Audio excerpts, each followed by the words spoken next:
Et il s'agit d'une revue de presse culturelle. Bonjour Frédéric. Bonjour. Et je crois que vous ouvrez cette revue de presse avec des motards. Oui, il y a deux associations. L'une qui a trait à la moto, effectivement, l'autre au sport, et qui, toutes les deux, sont dans le collimateur des différentes autorités. Alors la première, ce sont les Hells Angels, ce club de motards qui roule en Harley-Davidson. Et on apprend dans le Parisien aujourd'hui en France que les Hells Angels français ont écrit à Donald Trump pour protester contre le fait qu'ils sont considérés là-bas comme une association criminelle.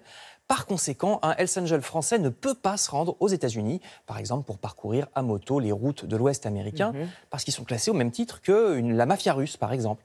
Situation qui date des violences entre bandes rivales de motards dans les années 70-80. Mais il est vrai, note le Parisien, que des affaires violentes impliquent toujours régulièrement des membres de ces clubs. Les motards sont donc appelés à faire un peu le ménage dans leur sein.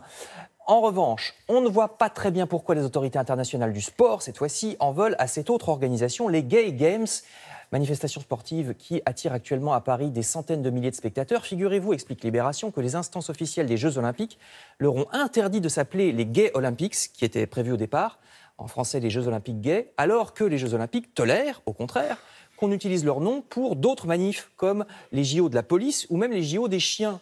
Note Libération, le fondateur des Gay Games parle donc d'homophobie de la part du mouvement olympique, puisque les Dog Olympics, ça va, mais pas les Gay Olympics. À lire dans Libération. Alors on va quitter ces controverses pour prendre le large. Le supplément week-end du journal La Croix propose un reportage dans le Morbihan, à Quiberon.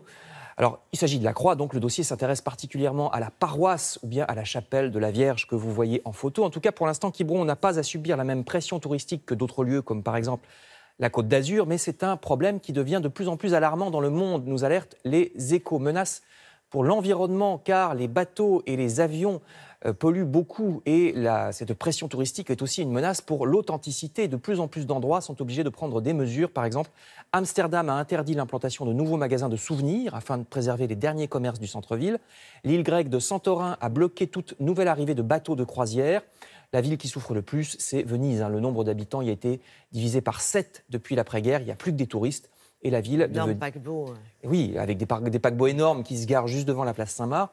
Et la ville de Venise est devenue une sorte de Disneyland, écrivent les Échos. Alors, vous pouvez tout aussi bien rester en France, ou bien en emmenant vos enfants faire de la musique au vrai Disneyland, cette fois en Seine-et-Marne. Les enfants jouent des airs issus des dessins animés de Disney, article dans le Parisien. Ou bien vous pouvez visiter à côté l'exposition sur les licornes au musée parisien de Cluny, comme conseille le supplément week-end de La Croix, parce que les licornes sont un thème de l'art, notamment médiéval.